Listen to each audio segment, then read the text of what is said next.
তা এবং বিধবা ভাতা যারা পেয়ে থাকে প্রতি মাসে তাদের জন্য কিন্তু অত্যন্ত সুখবর আমরা আজকের এই ভিডিওতে আপডেট হিসেবে দেব। মার্চ মাসের বার্ধক্য ভাতা এবং বিধবা ভাতা যারা পেনশন পায় তাদের কিন্তু অ্যাকাউন্টে টাকা ঢোকা আজকে থেকে শুরু হয়ে গেছে।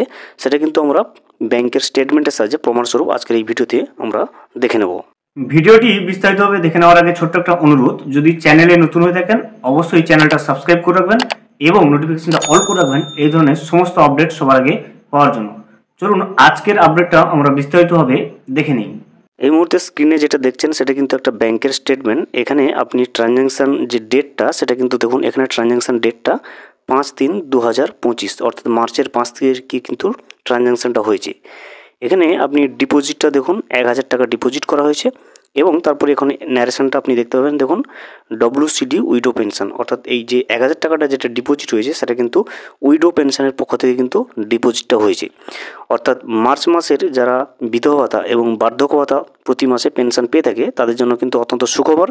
মার্চ মাসের পেনশনের টাকাটা অর্থাৎ বিধবা ভাতা এবং বার্ধক্য ভাতার টাকাগুলো সেটা কিন্তু আজকে থেকে কিন্তু ঢোকা শুরু হয়ে গেছে। আপনারা কিন্তু স্টেটমেন্টের সাহায্যে কিন্তু দেখতে পাচ্ছেন। যদি অবশ্যই আপনার ঢুকে গিয়ে থাকে ইতিমধ্যে অবশ্যই কমেন্ট করে জানাবেন এবং এখনও পর্যন্ত যদি না ঢুকে থাকে অবশ্যই অপেক্ষা করুন। 1 থেকে 2 দিনের মধ্যে কিন্তু আপনিও যদি বার্ধক্য ভাতা এবং বিধবা ভাতার পেনশন পেয়ে থাকেন অবশ্যই 1 থেকে 2 দিনের ভিতরে কিন্তু আপনার অ্যাকাউন্টে ক্রেডিট হয়ে যাবে। ভিডিওটি সম্পূর্ণভাবে দেখার জন্য অসংখ্য ধন্যবাদ।